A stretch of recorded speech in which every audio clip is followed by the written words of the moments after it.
আনন্দের স্রোতে সবাই আমরা থাকতাম বাবার সাথে। মাহেশ্বরী কুঞ্জে বাবা ছিলেন। সন্ধ্যায় সেখানে দোতলার বারান্দা আমরা কীর্তন আনন্দে ভেসে যেতাম। সঙ্গে ছিলেন সমস্ত লঙ্কার ভক্তবৃন্দ, সাথে বাকিরা অন্যান্য ভক্তরা, প্রদীপ দা, শান্তদা, ফাল্গুনী দা, বিরাদি, অঞ্জলি দি, সঞ্চিতা দি, আরো নাম করার করতে পারছি না সবার। সবাই মিলে আমরা ভিন্ন ভিন্ন সুরে কৃষ্ণ নাম ধরতেন এক একজন, আমরা তার সাথে করতাম। এবং সবার হাতে তখন নতুন করতাল, নতুন মঞ্জিরা কেনা হয়েছে। কেউ নাচতে ব্যস্ত, কেউ গাইতে ব্যস্ত, এবং আনন্দের মধ্যে সবাই। আর বাবা বসে আছেন আপন মনে, নিত্য সত্যস্থ প্রভু বিগ্রহ। আর মাঝে মাঝে ঠোঁটের কোণে মৃদু হাসি। সেদিন আমি দিল্লির ভোলা জেঠুকে চিনলাম। এত উৎসাহ, এত উদ্দীপনা নিয়ে হাত নেড়ে নেড়ে নেচে নেচে কৃষ্ণ নাম করতেন তিনি। সবাই আমরা বাবার চরণে নিবেদিত প্রাণ হয়ে এক সুরে এক রসে ভাবের স্রোতে ভাবতাম। উপরের বারান্দায় যেন অন্য একটা জগৎ তৈরি হতো। আমরা যদি গোপ গোপীর দল হই, বাবা স্বয়ং গোপীজন বল্লভ। এ আর বেশি কথা কি, বলার কিছু নেই।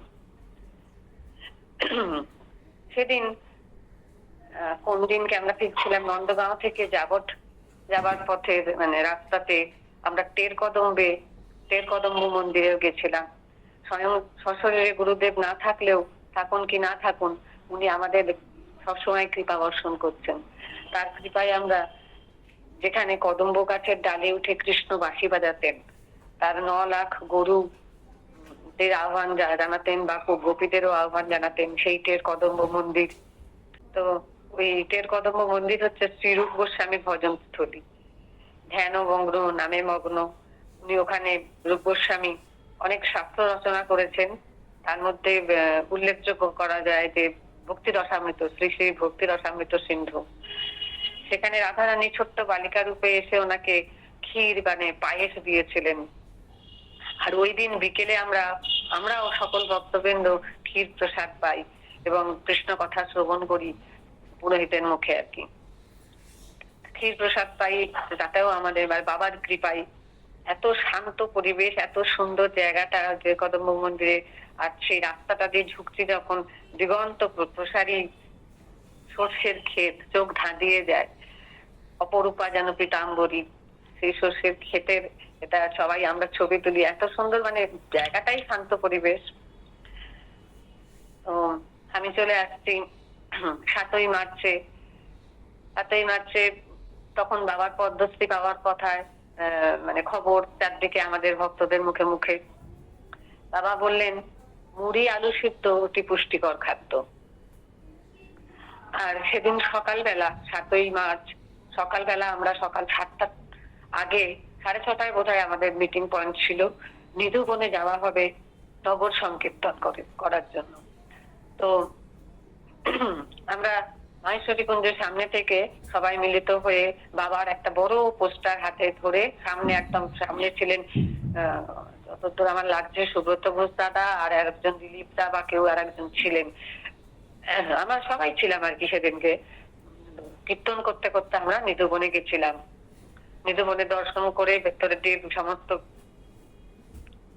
পরিক্রমা করে আর কি 8টা, 8:30, 8:15 বেজে গেছিল আবার ফিরে আসতে আসতে মাহেশ্বরী কুঞ্জে। এবং মন্দির উঠোনে মাহেশ্বরী কুঞ্জে রাম মন্দির যেটা, তার সামনেও আমরা সকালে নৃত্য গীত করি এবং বাবা উপর থেকে সেটা দর্শন করেন। দই চিড়ের সেবা হলো 9টা, 9:30 প্রায় বেজে গেল। আর বাবার সামনে সেদিনকে mister Anil Kumar Sinha, retired principal উনি। বাবা বললেন, তুমি বলো আর কি ওনাকে ওই কথাটা। উনি বাবার সম্বন্ধে বলছিলেন এবং বাবা ওনাকে সেদিন বলেছিলেন যে তুমি দিল্লিতে আসো আর কি। তো উনি বোধহয় দিল্লিতে বাবার পদশ্রী নেওয়ার সময় গেছিলেন কিনা আমি জানি না, তো যাই হোক। আর সেদিন দুপুরে আমাদের সেবা ছিল ভারত সেবাশ্রম সংঘে। এরপরে প্রতিদিনই আমাদের কোথাও না কোথাও বৈষ্ণব সেবা হতে থাকে। ভারত সেবাশ্রম সংঘটা হচ্ছে ওই বাঁকি বিহারীর ওদিকে বাস স্ট্যান্ডের কাছে, ওরকম জায়গাটা, মথুরা দরওয়াজা জায়গাটার নাম। সেখানেও আমাদের খুব সুন্দর ছানার ডালনা, ফুলকপি ডাল, তারপর বেগুনি পকোড়া, নানান রকম মিষ্টান্ন দিয়ে ভোগ হয় দুপুরবেলা। আমরা ভক্তরা গিয়ে সেটা গ্রহণ করি খুবই আনন্দের সাথে। এবারে যেদিনকে আমরা রামনগরে শঙ্করাচার্য মঠে গেছিলাম, অটো করে যেতে যেতে আমি দেখেছিলাম সামনে পাশে শ্রী শ্রী আনন্দময়ীমার আশ্রম। এবার সেইখানে বিকেল বেলা আমি সোমাকে সঙ্গে নিয়ে কিশোরপুরা বাঁকে বিহারীজি মন্দিরে দর্শন করতে যাই। মানে দূর থেকে ভীষণ ভিড় ছিল, বলা বাহুল্য। রাস্তা দিয়ে যখন যাচ্ছি লাইন করে করে খুব ভিড়।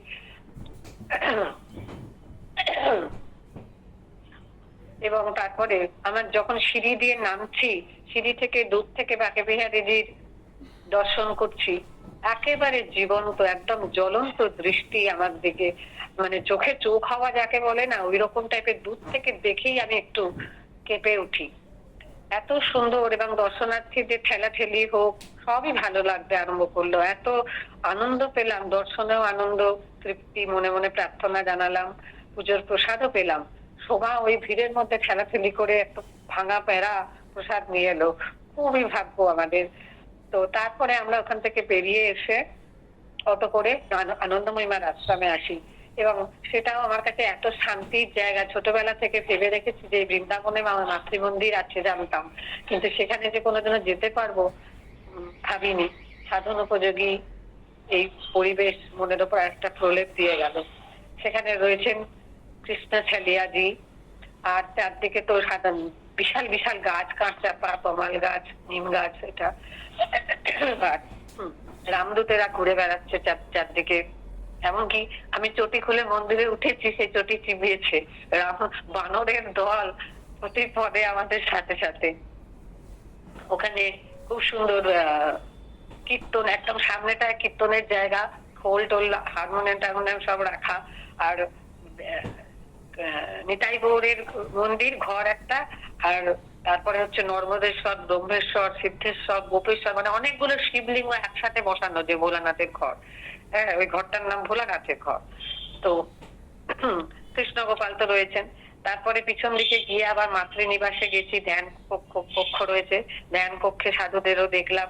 আলাদা করে কথা কারোর সাথে বলিনি, মানে এত শান্ত পরিবেশ, ধ্যান জপ করতে ওখানে যেন মনে হয় চুপ করে একটু বসে থাকে। একটু বসেছিলাম আমরা, তারপরে আবার বাবার কাছে চলে আসি।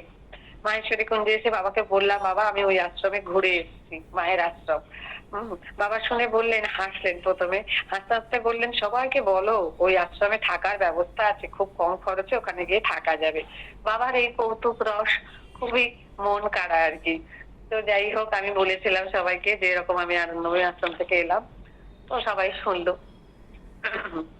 এইভাবে তারপরেতে 8 তারিখ, 8ই মার্চ সকালবেলা একটা বিশেষ দিন, মানে খুবই আনন্দ। ভোরবেলা 4:15-র মধ্যে আমার ঘুম ভেঙে গেছে, চান টান করছি, সমস্ত কিছু হলো। 6:45 নাগাদ হঠাৎ নন্দাদি, যাবি? কোথায় যাবো? নিধুবন যাবো। আমি বললাম, হ্যাঁ তুমি যাবে তো আমিও যাবো। শোভা তখনও ওঠেনি। আমরা দুজনে বেরোচ্ছি, ব্যাগ ট্যাগ নিয়ে বেরিয়ে যাচ্ছি। উপর থেকে জিমলিদি বারান্দা থেকে উঠে, এই কোথায় যাচ্ছ, আর চলে এসো। তো নন্দাদি ডাকলো, এবার 3 জন সখী হলাম। এবারে দূর কাকে বলে, খুব স্পিডে হেঁটে আমরা অটো ধরলাম। অটো ধরে নিধুবনের এসে 7টার মধ্যে দরজা তখনও খোলেনি, খুললো। আমরা ওই হরিদাসের চরণ যেখানে রাখা চরণ, ওখানে প্রণাম করে আমি তো কল্পনার বাইরে, যে দৌড় দিয়ে ওই মন্দিরে, রাধাকৃষ্ণ মন্দির যেখানে ওই দর্শন হয় না মন্দির খোলার সময়, পান পাতা চিবানো, নিমের দাঁতন, সবকিছু নিয়ে, মানে ওই হরিদাসের চরণ থেকে বাকিটা রাস্তা। আমি যদি জানতাম এত দৌড়তে হবে, তাহলে আমি শাড়ি না পরে চুড়িদার পরতাম। নন্দাদি জিমলিদির সাথে কম্পিটিশন দিয়ে তাহলে আলটিমেটলি ওই মন্দিরের সামনে গিয়ে পৌঁছলাম। দরজা খোলার আগে পুরোহিত হাতটা নিচু করে, তখন তো দোলের ঠিক আগে, হাতটা নিচু করে, হাতে কি আমি ঠিক বুঝতেও পারিনি, আমি সামনেই ছিলাম, একটু মানে একটা রো পিছনে বা 2টা রো পিছনে হবে, একদম সামনে থেকে সেদিন আমরা দর্শন করেছিলাম। মানে আমার ঠিক ওই যেভাবে যে দর্শন হতে পারে, মানে ওইভাবে, ওটা আমার কৃপা, রাধা রানীর কৃপা, জয় রাধে জয় রাধে। মানে পুরোহিত ওইভাবে আবিরটাকে ওড়ালেন, মানে পুরো আকাশ বাতাস আবিরময়। আমি এবং অন্যান্যরা যারা সামনে ছিল, মানে গোলাপি গোলাপি হয়ে গেলাম একেবারে, মুখ মাথা পুরো ভরে গেল। তো যাই হোক, ওইভাবে রাধা রানীর আশীর্বাদ পেলাম, আবিরের ধুলোয় দেখে আমরা তিনজনে আনন্দের সঙ্গে তারপর ফিরে এলাম। এত মানে হলো, আমরা সবকিছু ওখানে সব দেখলাম। তো অনেককে আবার প্রসাদ দেয়, সে তো আলাদা করে টাকা দিয়ে পেতে হবে, ওই লাড্ডু ভাঙা, দাঁতন টাতন সমস্ত। যাই হোক, ফেরার পথে হাঁটতে হাঁটতে ফিরছি। আমি তো রাস্তা চিনি না, ওরা ভেবেছে আমি বোধহয় রাস্তা চিনি। তো যাই হোক, হেঁটে হেঁটে বনখণ্ডেশ্বর মহাদেব দেখলাম ফেরার পথে। তারপর বেশ খানিকটা হেঁটে এসে আমরা অটো পেয়েছিলাম, মানে টোটো পেয়েছিলাম। তো আমরা মাহেশ্বরী কুঞ্জে ফিরে এলাম। মানে সেদিনকার আনন্দ আমি কথায় বলছি বটে, এটা ঠিক আমি বোঝাতে পারবো না, এ দিয়ে শব্দ দিয়ে ঠিক সাজানো যায় না। মানে রাধা রানীর কৃপা। সেদিন দুপুরে আমাদের সেবা ছিল শ্রী শ্রী রজনী বাবার আশ্রম, গোবিন্দকুণ্ড, 145 গোবিন্দকুণ্ড, বৃন্দাবন। দুপুরে বৈষ্ণব সেবা, বাবা গেছিলেন এবং অন্যান্য সকল ভক্তবৃন্দরা। অজিত মামা ছিলেন। বাবা বললেন অজিত মামাকে ওখানে রজনী বাবার আশ্রমে ভোগ আরতি হবে, তার আগেই অজিত মামাকে বাবা বললেন গীতা পাঠ করো। এবার গীতা পাঠ করতে গিয়ে উনি মা জগদ্ধাত্রীর নাম নিলেন এবং অর্ধমাত্রা, সকল জীবের মধ্যে মা আছেন, জাগতিক মাতার সাথে একটাই পার্থক্য নিয়ে নানান রকম কথা উনি বললেন আর কি। আমরা তার ছেলের মতো, কন্যার মতো, সবাইকে, জগৎকে আপন করে নিতে হবে, মনের সংকীর্ণতা কাটিয়ে উদার হয়ে, মানে উদার ভাব আনতে হবে, এইসব ব্যাখ্যা করলেন। তারপর আমরা ভোগ আরতি দর্শন করলাম, কীর্তন হলো, তারপরে আমরা সবাই যোগদান করলাম, তারপরে সেবা হলো। তারপর সন্ধ্যাবেলাতেও আমরা মাহেশ্বরী কুঞ্জে কীর্তন করেছি এবং গড়বেতা থেকে একজন মা এসেছিলেন, মানে উনি তখন বৃন্দাবনেই থাকেন, গড়বেতা মেদিনীপুরের একজন মা। চোখে জল নিয়ে বাবার কাছে দর্শন করে বাবাকে বললেন, বৃন্দাবনে মা সবকিছু রাধা রানীর কৃপা। বাবা কত আনন্দ নিয়ে মনের মধ্যে বাবার সঙ্গে যে কথা বললেন, তিনি বললেন লেখাপড়া জানি না, টাকা পয়সাও জানি না, শুধু রাধারানীর নামটাই জানি বাবা। আর বাবা বললেন দেখো এ কত সরল, লেখাপড়া নেই, কোনো কাজ নেই, খালি একে দেখো, শুধু নাম নিয়ে পড়ে আছি, রাধা রানের নামের মধ্যে কত আনন্দ, তার মধ্যেই নিজেকে লীন করে রেখেছে। তারপরে বাবা কথায় কথায় বললেন যে দই খেয়েছি, মুখে ভালো লাগে, কিন্তু তারপরেই মুখটা বিস্বাদ হয়ে যায়, আর দই দেখলেও কিন্তু ইচ্ছা হয় না। বাবার প্রেসার দেখা হলো, মোটামুটি ঠিকঠাক, কিন্তু পালস রেট খুব কম। কদিন ধরেই বাবার কথা শুনছি সবার মুখে, পালস রেট 42, এত কমে যাচ্ছে বারবার যে আমরা সবাই চিন্তায় হয়েছিলাম। 9 তারিখেও আমরা গেলাম সকালবেলায় শিব মন্দির, 64 মহান্ত সমাজ বাড়ি, হ্যাঁ 64 মহান্ত মন্দির, পাশে দ্বাদশ গোপাল মন্দির, সবকিছু ছবিতে এই বিয়েতে দেখলাম। মন্দিরের মধ্যে ওখানে ছবি কিছু কিছু তুলেছিলাম বোধহয়। তো যাই হোক, নিকুঞ্জ বনে গেলাম। মামনিদি বললেন যাও তোমরা সেবা কুঞ্জ, শ্রীহিত হরিবংশ নিত্য কেলিস্থলী, হ্যাঁ নিকুঞ্জ বনে দর্শন করে আসতে। তো শ্রী শ্রী মহল সেবাকুঞ্জ মার্গ ধরে আমরা গেলাম, কোথায় টোটো করে গেছিলাম। রাধা রানী ওখানে কৃপা করেছেন কি, আমি লিখে রেখেছি এখানে, বৃন্দাবনের যে অপূর্ব লীলা, রাধা রানী আমি বুলাতে রাখা। ওখানে বোধহয় পাথরের ফলকে ফলকে নানান রকম শ্লোক লেখা। রাধা দামোদর মন্দির পাশে, সেখানেও গেলাম। সেখানে আচ্ছা, এবারে চৈতন্য দেবের মূর্তি ছিল একটা, সেটা হচ্ছে তিনকড়ি বাবার আশ্রমে আমাদের দুপুরের মধ্যাহ্ন ভোগ ছিল, বৈষ্ণব সেবা। সেটা কেশিঘাটের খুব সামনে, যমুনার সামনেই এই আশ্রম, তিনকড়ি বাবা বা মুরারি বাবার আশ্রম বলা হয়। সেখানে বিশাল বড় একটা চৈতন্য দেবের মূর্তি এবং অন্যান্য ওখানকার গুরুদেব যারা গুরু পরম্পরায়, তাদের সব মূর্তি বসানো রয়েছে এবং রাধাকৃষ্ণ বিগ্রহ সবুজ বস্ত্রে সাজানো। আমরা সেখানেও ভোগারতি দেখলাম। আরতি দেখার পরে আমরা ওখানে আমাদের বৈষ্ণব সেবা হয়। তারপরে যমুনার কেশিঘাটে আমি চলে যাই। সবাই ওখানে কয়েকজন ছিল, আমি তার মধ্যে না থেকে একা খানিকক্ষণ যমুনা কিনারে বসে থাকি, জলস্পর্শ করি, 3-4 মিনিট 5 মিনিট তাই ওখানে বসে থাকি। ষাট সব 40-50টা নৌকো বাঁধা যমুনা কিনারে খানিকক্ষণ বসে থেকে তারপর কীর্তন নিজের মনেই জপ করতে করতে একা একা ফিরে আসি বংশীধারী মন্দিরে। সেখানে পাল জেঠিমা সেদিনকে বৈষ্ণব সেবায় যাইনি। আমার মনটা কেমন করছিল 9 তারিখে দুপুরবেলা, পরের দিন আমাদের শেষ দিন 10 তারিখে বৃন্দাবনে। তো আমি বংশীধারী মন্দিরে যাই, ওখানে ব্রহ্মচারী রাধাচরণ বাবা ছিলেন, একটা ছোট ব্রহ্মচারী সেবক আর কি। আমাকে বললো, জপের মালা নিয়েছো তো? হরিনামে কিন্তু সম্বল। আমি বললাম, হ্যাঁ নিয়েছি। তাহলে নিরামিষ খাইও, একাদশী ছাড়িও না। এসব ওদের ওদের কিছু কথা মনে আছে, তাই লিখা রয়েছে। তারপর বাবার কথা বলতে গিয়ে জেঠিমাকে গিয়ে তো প্রণাম করে কথাবার্তা বলছি। জেঠিমা বললেন 3 জনের জন্মদিন করবে, কৃষ্ণ, রাম, মহাপ্রভু। মানে বাবা করেন এইগুলো। হ্যাঁ, বাবা কিন্তু দুটোই অষ্টমী করতে বলেন, চৈত্র নবরাত্রির অষ্টমী আর আশ্বিনের দুর্গাষ্টমী। আর চতুর্দশী, শিব চতুর্দশী, অঘ চতুর্দশী। এটা আমি শুনেও ছিলাম আগেই যে বাবা দুটো চতুর্দশী করেন। এবং এটা একটা বাংলার লোককথা, প্রবাদ বাক্যের মধ্যেও আছে, শয়ন উত্থান পাশমোরা ভৈম। হ্যাঁ, তাহলে এইগুলো শয়ন একাদশী, উত্থান একাদশী, পার্শ্ব পরিবর্তন একাদশী, হৈমী একাদশী। তো এই 4টে তো জেঠিমার মুখেও শুনলাম, তো ভালো লাগলো বাবারই কথা। এবং জেঠিমা বললেন, গাছের মতো হও, শুনবো কানে, বলার মুখ নেই, তাই নিরুত্তর। এর কথা ওর কাছে লাগানো হবে না, কোনো মিথ্যা ভাষণও হবে না। তো শুধু ফল পাতা যা তোমার কাছে আছে তাই দিয়ে সেবা করে যাও। তারপর যাই হোক, জেঠিমার কাছ থেকে ফিরে এলাম। ফিরে এসে বিকেল বেলা ওই খেতাবত ভবনটা হচ্ছে গোপীনাথ বাজারের রাস্তাতেই, ওইটা সঞ্চিতা দিয়ে আর আরো তো কয়েকজন আমাদের বন্ধুরা ছিল। বিকেলে 108 গোপাল বলে শ্রীকৃষ্ণের বাড়ি, সেখানে গেলাম। এবং প্রাচীন মন্দির রাধা গোবিন্দ দেবের আদি বাড়ি, সেখানেও গেলাম। প্রাচীন নন্দমোহন ওই গোপীনাথ বাজারের আশেপাশেই। সেখানে মাঝখানে টের কদম্ব রয়েছে। আর ওই 108 গোপালটা কি সুন্দর, কাঠ হয়ে গোপাল একটাই, কাঠ হয়ে ডান দিকে দেখছি মিরার আয়নার মধ্যে দিয়ে প্রতিফলিত হতে হতে কত অগুন্তি। আবার ডান দিকে দেখছি, একবার বাঁদিকে একবার ডান দিকে, অগুন্তি গোপাল, সব ওই আয়নার মধ্যে প্রতিফলন হয়ে। তো অপূর্ব সুন্দর লাগলো আর কি।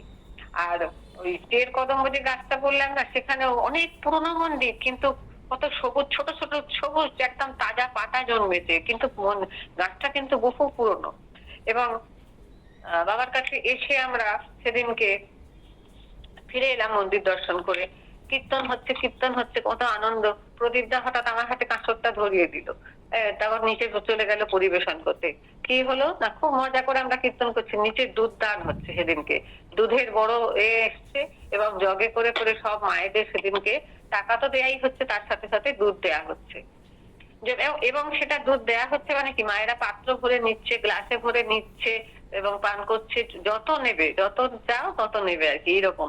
এবং আমাকে বাবা সেদিন নিজে বললেন, যাও নিচে যাও, দুধ দান করে এসো। তো আমি খুবই আনন্দের সঙ্গে দৌড়াতে নিচে এলাম। অপেক্ষা করে আমরা লাইন দিয়ে সবাই মিলে দুধ দিচ্ছিলাম। আমিও 3জন মাকে জগ থেকে ঢেলে ঢেলে দুধ দান করলাম। আনন্দর এটা। তো উপরে গিয়ে আবার মুড়ি, আলুর তরকারি, গোলাপ জামুন, 1 গ্লাস দুধ সেবা হলো। ওখানেই আমাদের রাতের সেবা হয়ে গেল এবং পেট মানে ভরে যে যত পারো দুধ খাও। বাবা বললেন, যে যত পারো দুধ খাও, যার ইচ্ছা যত 3-4 গ্লাস করে দুধ খাও, কিন্তু সম্ভব নাকি অত দুধ পান করা। দিনের শেষে ঘরে এসে ক্লান্ত। সেদিনকে বাবা ভিজে মাটিতে পা স্লিপ করে পড়ে গেছিলেন। আমরা নিচ থেকে শব্দ পেলাম, দৌড়ে দেখতে গেলাম। তারপর বাবা গায়ে জামা দিচ্ছেন, তখন ঠিকই আছেন। খুব মনটা খারাপ হয়ে গেল রাত্রে, বাবা পড়ে গেছেন শুনে। তো যাই হোক, বাবাকে আবার দর্শন করে মনে মনে প্রণাম জানিয়ে এলাম। এইভাবে 9ই মার্চ আমার শেষ হলো। এখানে আজকে আমি শেষ করছি। পরের দিনটা আবার একটুখানি বাকি রয়ে গেল।